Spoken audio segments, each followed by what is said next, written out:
Jadi la illam tantahu tu dia kena gunnah asal ada.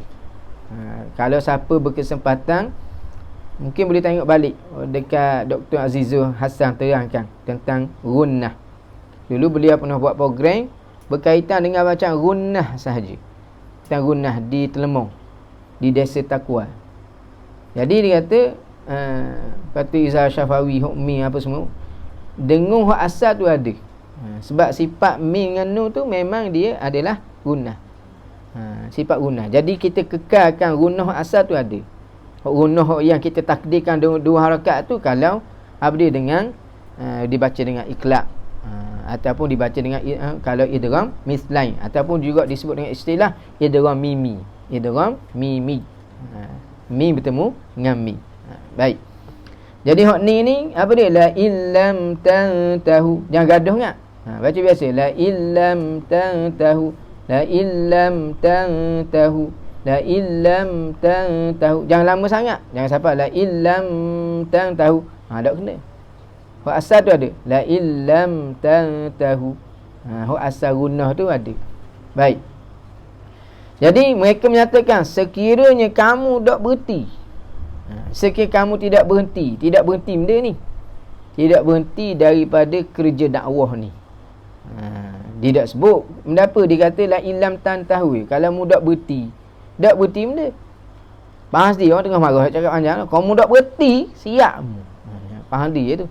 Masa kamu tak berhenti berdakwah, kamu tak berhenti berdakwah mengajak manusia kepada Allah Ta'ala, lanarjumannakum. Jadi itu syartiyah. Sekiranya, bila ada sekir mesti ada jawab. Jawabnya kalau mu tak berhenti ialah lanarjumannakum, nescaya kami akan rejam kamu. Di situ ada nun taukid di situ. Ni ada nun taukid. Kalau ikutnya lanarjumkum kalau ayat biasa, tapi ni ada nun taukid. Kalau tidak ada nun taukid, mi tu mati. Sebab dijawab kepada syartiyah. Tapi fi'il mudhari' bila dia bersambung dengan nun taukid, dia akan bertukar. Menjadi apa? Menjadi mabni. Dan mi tu jadi bayatah. Lanarjumannakum. Nescaya kami akan apa? Nescaya kami akan merejam kamu. Ni satu ugutan yang bukan main-main ni. Difahami daripada perkataan yang digunakan, yang ada nun taukid. Yang ada nun taukid. Itu panggil nun taukid belakang tu. Nun taukid. Nun yang ditambah belakang fi'il mudhari' dengan tujuan nak menguatkan makna. Untuk menguatkan apa yang nak disampaikan, yang nak diberitahu tu. Jadi mereka menyatakan lanarjumannakum. Apa maksud lanarjumannakum? Kata Al-Farra' itulah lanaqtulannakum. Jadi lanarjumannakum dengan maksud kami akan bunuhmu. Dan dia berkata, yakni Al-Farra' berkata, wa ammatum ma fil Qur'an minar rajmi ma'nahu al-qatlu. Umum apa yang ada dalam Al-Quran daripada perkataan rejam, maksudnya, maknanya ialah al-qatlu. Sebut rejam tu ia bermaksud bunuh. Bermaksud bunuh. Jadi bila temu mana-mana Al-Quran bila sebut ar-rajmu, daripada ar-rajmu tu maksudnya ialah al-qatlu, bunuh. Ni dia. Mana orang kerja dakwah ni, ugutan dia bukan setakat dak naik pangkat, diturunkan pangkat, ditukar tempat kerja, diberhentikan kerja, tidak. Bukan setakat tu ujian dia. Ujian yang bakal dihadapi ialah diugut bunuh. Bukan setakat bunuh. Memang dah terbukti ada yang dibunuh. Orang yang sampaikan mesej dakwah ni, yang sampaikan mesej Islam ini, sampai mendapat ugutan bunuh. Baik. Dan berkata Qatadah, rejam di sini maksudnya ala babihi. Mengikut apa yang kita faham lah pada rejam. Benda kita faham rejam ni. Berkata Qatadah, wa ala babihi minar rajbi bil hijarah. Iaitu maksud ar-rajmu ataupun lanarjumannakum di sini sebagaimana pengguna asal perkataan rejam. Ini kita faham rejam. Lepong batu. Maknanya seksa dengan batu. Ambil tagur batu. Kalau mudah putih dakwah, kami akan tagur dengan batu. Dan Nabi pun dah hadapi ujian tu daripada bapa saudara sendiri, Abu Lahab. Masa berdakwah di pasar Zil Majaz, Abu Lahab duduk belakang, beritahu Nabi kepada orang, ayuhan nas qulu la ilaha illallah tuflihu. Wahai manusia, hendaklah kamu bersaksi, sebutkanlah la ilaha illallah, nescaya kamu akan berjaya. Tu Nabi sebut. Abu Lahab duduk belakang. Innahu kazzab, sesungguhnya dia ni pelawak. Siapa khabar ni? Pak saudara kan tipu. Pada pandangan masyarakat masa tu. Ya, golongan majoritinya. Minoriti Nabi Muhammad masa tu. Orang nak dengar minoriti ke majoriti? Majoriti. Dia nawak. Khabar pula pak saudara dia pula. Pak saudara dia lebih tahulah tentang anak saudara dia. Orang berpengaruh pula Abu Lahab ni. Bukan hak jenis hak panjangnya, minta maaf. Maksudnya pandangan masyarakat. Hak jenis apa tu lokal besar. Okey. Hak zaman sekarang MPKK maknanya. Zaman dulu JKK. Mana orang-orang pimpinan masyarakat, bukan sebarang orang. Al-Malak, golongan pembesar. Ahli majlis ahli majlis bukan barang ni. Ibaratnya gitu. Bukan kita nak, bukan kata penghinaan pada khabar bila orang sebut MPKK dia orang pandang tinggi. Pengurusi MPKK, JKK, tak kira lah. Mana menteri besar, mana menteri, penasihat parti pejuang. Macam-macam dah. Pasal tak? Tak apalah, biar dia. Cuma nak cerita sahabat-sahabat, maknanya begitu. Jadi dia ugut. Jadi Nabi ni dikatakan dia ni nawak. Dalam keadaan kata begitu pula, dia tagur batu. Tagur batu ke anak saudara dia sendiri. Nabi Muhammad SAW. Baik. Jadi tu antara tafsiran yang sebut. Ada tafsir kata bunuh, ada kata rejam dengan batu. Baik. Dah rejam batu ni, kita pun tak ambuh tak. Alhamdulillah hari ni setakat kalau kita lah setakat berkuliah, dakwah apa ni, tak ada lagi oleh apa. Benda apa? Telur temelang ke apa? Tak ada lagi. Dah, mana kita zon selesa dah dakwah kita hari ni, zon selesa. Zon selesa. Macam kita ni zon selesa. Dengan kapek. Dengan kipah. Sedap. Maknanya sana yang nyaman. Zaman Nabi tu belajar Quran, orang start pejam mata, Nabi buka kitab, ibarat katanya. Di rumah Darul Arqam bin Abi Al-Arqam. Masa ketika mana berada di Mekah. Habis kuliah, dekat-dekat orang nak bangun tidur tu. Mereka pun masing-masing balik ke rumah masing-masing. Buka kitab tengah malam. Qul belah hebat kata. Kita tak? Allahu Akbar. Terawak qul belah. Tak? Terawak. Memang kata orang ada orang buat gitu tak? Tapi nak kabarnya alhamdulillah kita cukup bertuah dah. Kita cukup bertuah dah. Negara kita Malaysia ni pun kalau kita banding negara-negara lain, alhamdulillah cukup bertuah. Yang bulan ni bulan kemerdekaan. Ketuahan ini kita syukuri. Kita syukuri ketuahan ini. Tuah ni, keberkatan ni kita syukuri. Tak salah pakat pasal dera, tak salah. Hamba tak beli dera. Tak? Kita tanam rasa cinta pada negara, pada anak-anak kita. Apa ayah pasal dera?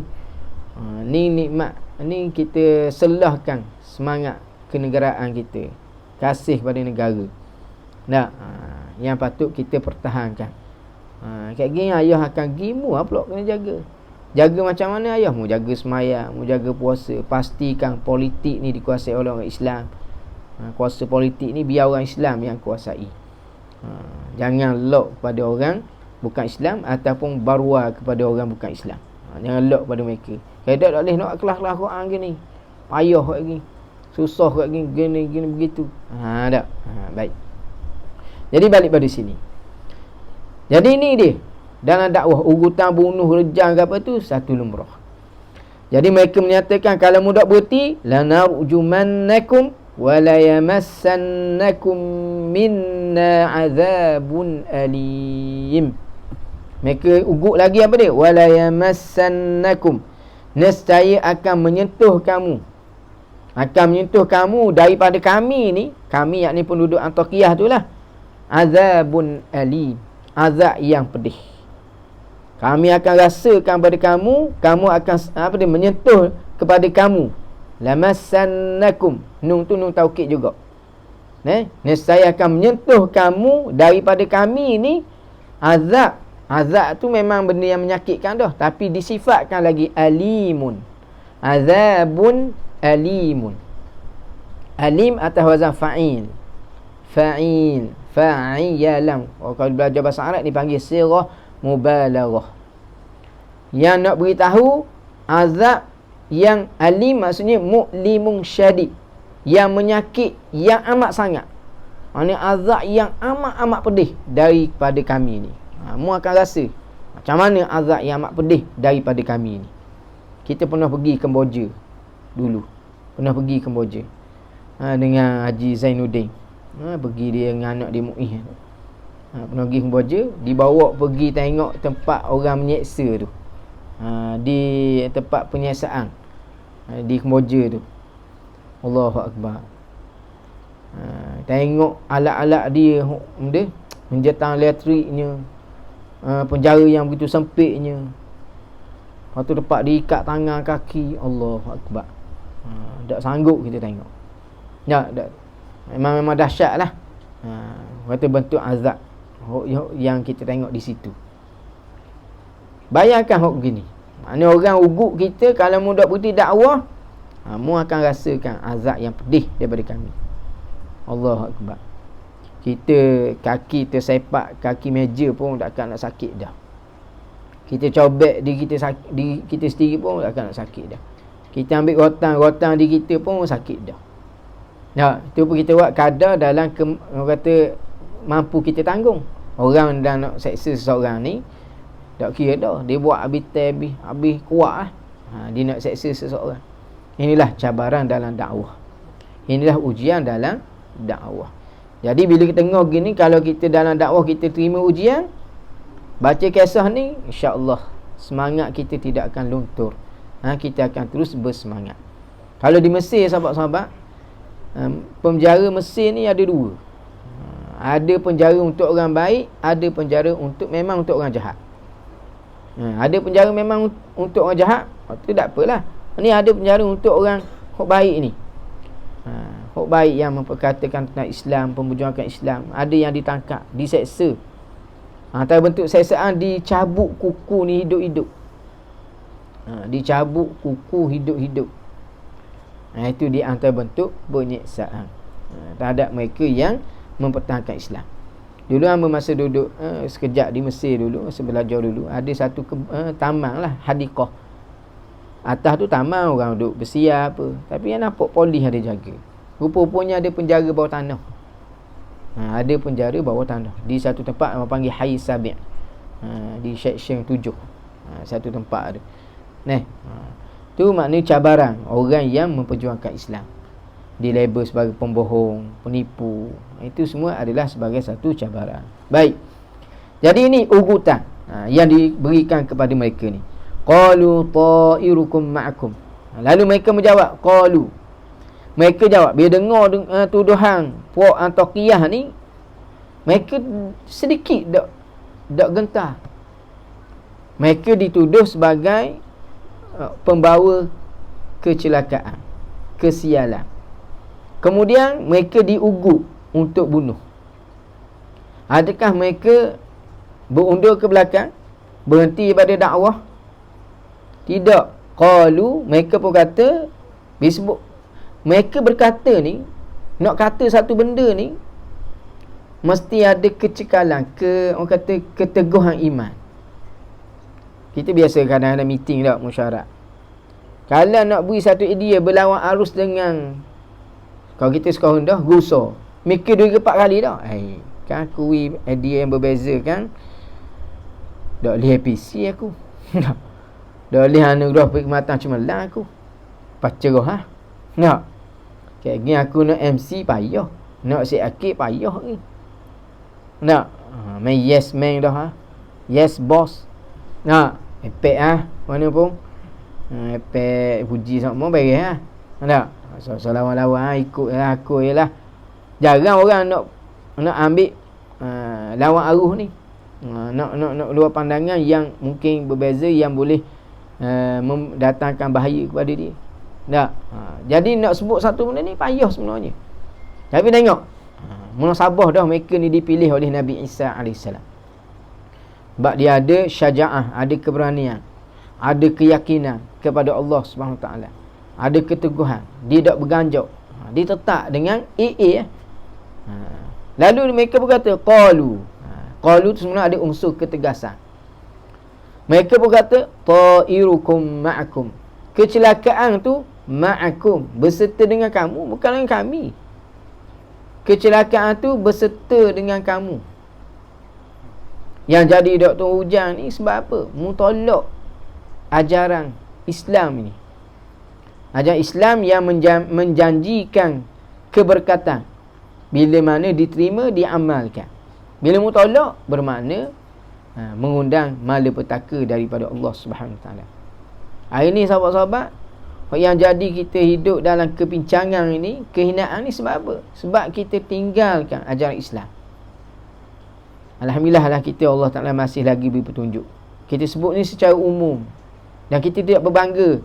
Bukan tak rasa bangga diri. Bukan kita boleh semayang ini kerana hebat kita, tak. Ni kerana pilihan Allah. Alhamdulillah taufik hidayat daripada Allah. Tapi sebagai satu postmortem, kita sebut masyarakat hari ni sebenarnya jauh daripada ajaran Islam. Jauh daripada petunjuk Allah Subhanahu Wa Ta'ala. Jadi maka datanglah kita kehinaan, malapetaka dan seumpamanya itu. Baik. Jadi mereka berkata sebenarnya kecelakaan tu ma'akum, iaitulah berserta dengan kamu. Berserta dengan kamu, iaitulah dengan sebab disebut oleh ulama tafsir ta'irukum ma'akum ay sababu syu'mikum ma'akum. Sebab kecelakaan kamu ni ada bersama kamu. Apa dia? Wahwal kufru wat takdzib. Disebut oleh Dr. Wahbah Zuhaili, kecelakaan tu ada bersama kamu sebab apa dia? Kecelakaan tu, sebab yang mendatangkan kecelakaan ialah al-kufru, satunya kekufuran, yang kedua wat takdzib, pendustaan daripadamu terhadap apa yang kami sampaikan ini. Fahuwa sababu syu'mi la nahnu. Itulah sebab kecelakaan. La nahnu, bukan kami. Bukan kami. Sebab kecelakaan ni sebenarnya mu sendiri. Mu yang kufur kepada Allah, mu yang mendustakan apa yang kami sampaikan, sedangkan ianya sesuatu perkara yang benar. Dan sebenarnya kamu mengetahuinya itu satu perkara yang benar. Lalu dinyatakan a'in dzukirtum. Lalu dikatakan kepada mereka, a'in dzukirtum, adakah bila mana kamu diingatkan? A'in dzukirtum, diingatkan. Tengok, dia tak kata kami ingatkan kepada kamu. Ni tawaduk lah. Mengingat tak aku ingatkan kamu, apa yang kami telah ingatkan kepada kamu. Tak, dia cakap mengingat tak apa yang telah diperingatkan kepada kamu. Dia tak nak sandarkan beri ingat tu kepada dia. Nampak tak? Tawaduk. Rendah diri. Dia kata a'in dzukirtum, adakah bila mana telah diingatkan pada kamu, dengan makna kami beri peringatan pada kamu, kami takutkan kamu terhadap azab Allah Subhanahu Wa Taala. Tiba-tiba kamu kata kami inilah yang bawa kami yang bawa kehinaan, kami yang bawa kecelakaan. Adakah dengan sebab kami yang menyampaikan kamu peringat yang kamu telah diingatkan ini, gini mu kata kami ni bawa kecelakaan? Ni istifham.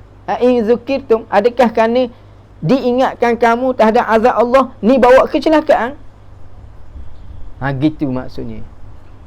Sedangkan kita bawa satu mesej sehingga masyarakat ingat kepada Allah Ta'ala, dan masyarakat tu ambil pedoman daripada apa yang disampaikan. Datang kecelakaan ke atau datang keberkatan? Datang keberkatan. Tapi mu duk kata adakah dengan diingatkan kepada kamu ni datang kecelakaan? Tak. Sebenarnya mu kufur. Bukan kerana tazkirah ni. Tazkirah ni kalau mu terima, nescaya kamu akan dapat macam-macam keberkatan daripada Allah Subhanahu Wa Ta'ala. Itu dia. Tengok kisah Nabi, yang kena tenggelam, yang ditelan oleh ikan paus tu.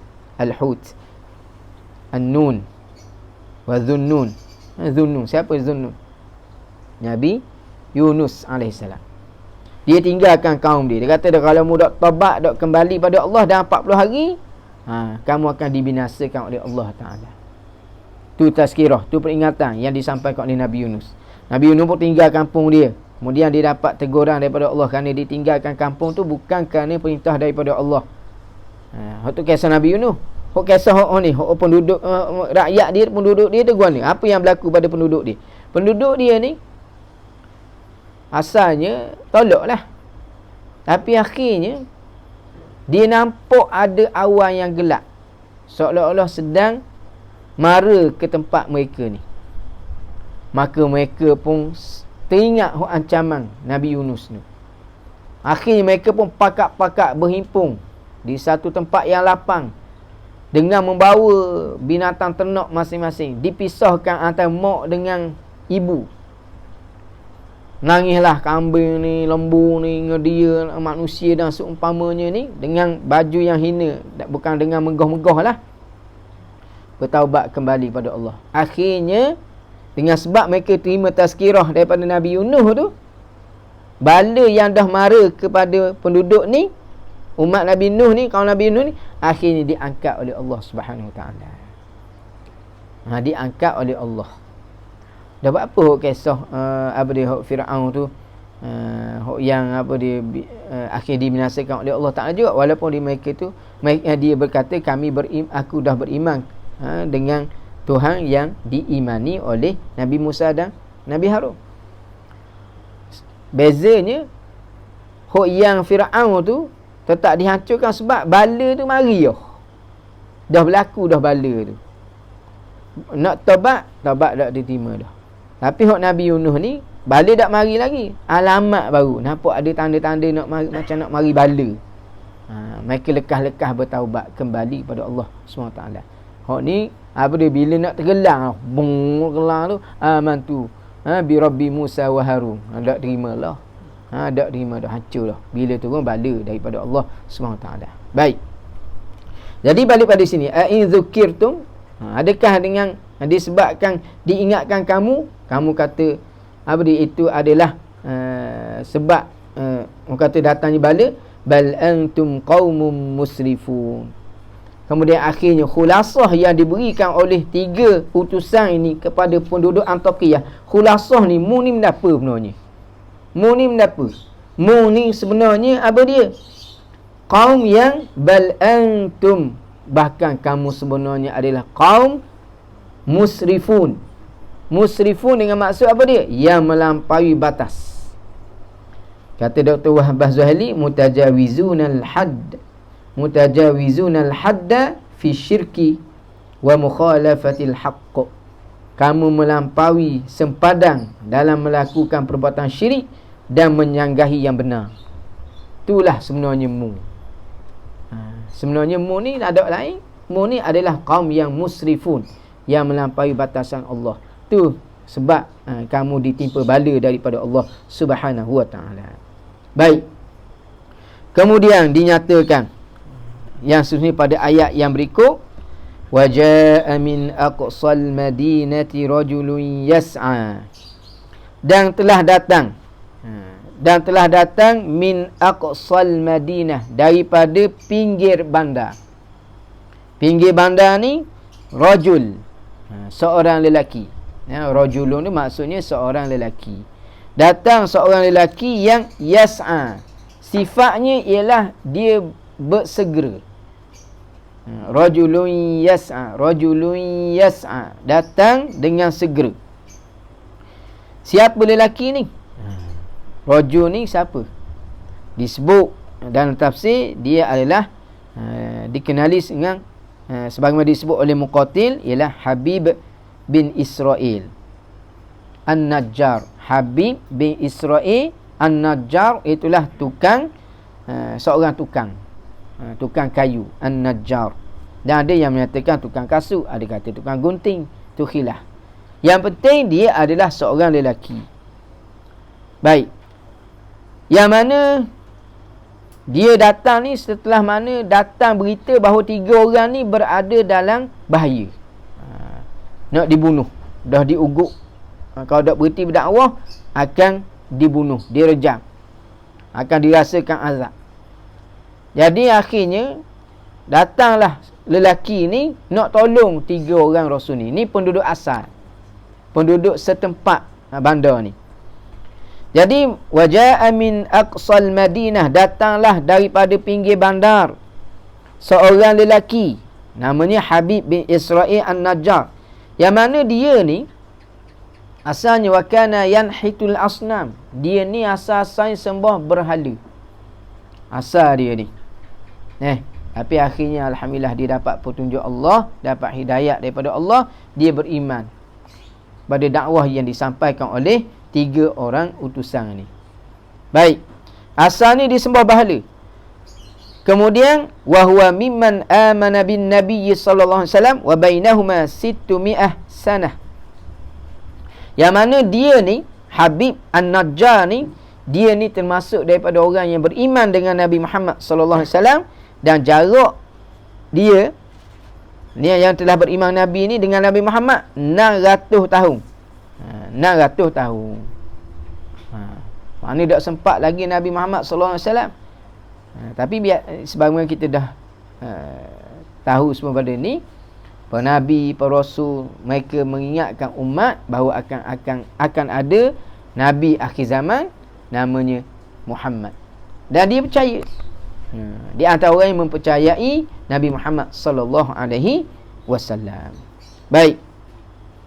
Sebagaimana yang kama amana bi tabaul akbar, sebagaimana ada ulama-ulama besar di kalangan orang Yahudi, ulama Yahudi juga beriman dengan Nabi Muhammad SAW. Seperti mana? Waraqah bin Naufal. Nabi Muhammad SAW tak dilantik lagi menjadi Nabi, tapi Waraqah bin Naufal ini telah beriman dengan risalah yang disampaikan oleh Nabi Muhammad sallallahu alaihi wasallam. Dan walam yu'min bi nabiyyin ahadun illa ba'da zuhuri, dan yang lain daripada mereka ni tidak beriman seseorang melainkan setelah mana terzahirnya Nabi Muhammad sallallahu alaihi wasallam. Tapi hak ni dak zahir Nabi Muhammad, Habib bin Najjar ni dah beriman Nabi Muhammad sallallahu alaihi wasallam. Waraqah bin Naufal walaupun masa tu Nabi dak dilantik lagi, dak zahir lagi kerasulannya tu, maka dia telah beriman dengan apa dia? Dengan apa yang itulah kerasulan Nabi Muhammad sallallahu alaihi wasallam. Baik. Jadi datang seorang lelaki ni, Habib Najjar ni, yang mana asalnya dia ni adalah penyembah berhala. Dan ada cerita dia. Ada cerita dengan Habib ni. Berkenaan dengan Habib Najjar ni. Yang mana dia ni asalnya majzuman. Yang ada penyakit kusta. Ada penyakit kusta. Kita ada baca doa. Doa ni amal sahabat-sahabat orang Edo tu. Allahumma inni a'udzubika minal barasi wal jununi wal juzam. Minta jauh daripada penyakit kusta. Yang mana dia ni ditimpa penyakit kusta.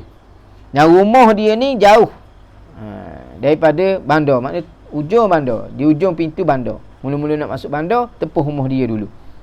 Yang mana dia ni diceritakan wa kana ya'kifu ala ibadatil asnam 70 sanah. Dia ni sembah berhala bukan setahun dua, 70 tahun. 70 sanah, 70 tahun. Yad'uhum, dia menyembah berhala-berhala. Asnam ni plural, singularnya as-sanam. As-sanam satu, al-asnam patung-patung. Bayangkan patung penuh ni duk sembuh. Sembuh. Dia sembuh.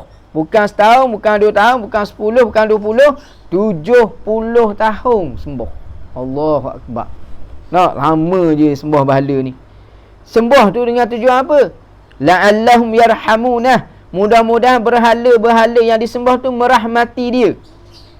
Wa yakshifuna darrahu. Supaya dia ni sembuhkan penyakit dia tu, kemudaratan yang ditimpa tu. Kan dia penyakit kusta, dia pergi sembah tu nak suruh sembuh penyakit. Biasa tak adab manusia sembah ni, ni ada tujuan nak sembuh penyakit, supaya hajat disampaikan. Sebab apa buat majlis ni? Mudah-mudahan kedai kita ni maju. Tak? Boleh ke bertawassul dengan amalan yang soleh? Boleh, tak jadi masalah. Tapi buatlah kerana Allah Subhanahu Wa Taala. Sembahyang duha tu antara orang kata pemurah rezeki. Tapi buat sembahyang duha tu buatlah kerana Allah Subhanahu Wa Taala. Baik. Jadi dia sembah patung ni 70 tahun, ingat ke sembuh penyakit dia ni? Tapi apa yang terjadi? Famastajabulah. Tabuk ama dak perkenan. Dak memakbulkan permintaan mereka ni. Apa dia? Habib ni. Maka falamma absara rusul da'au. Falamma absara rusulu da'auhu ila ibadatillah. Bila 3 utusan ni nampak lelaki ni, Habib Najjar ni sembah patung, dia mengajak sembah Allah. Baik, faqala hal min ayah. Lalu kata lelaki Habib ni, kok sakit kusta ni, kata, dah ada bukti tak mu ni, ajaran mu ni betul ni? Lalu kata, qalu na'am. Ya, ada bukti. Buktinya, nad'u rabbana al-qadira fayfarrij anka ma bika. Nescaya kami berdoa kepada Tuhan kami yang maha berkuasa, nescaya Allah yang maha berkuasa itu akan melapangkan apa yang sedang kamu hadapi ini. Lalu dia ni dengar pelik. Dia berkata benda, in hadza la ajib. Kata, la ajabun. Dia kata hadza la ajabun. Oh, ni pelik ni. Pelik. Sebab apa? Dia sembah 70 tahun kau. Istiqamah.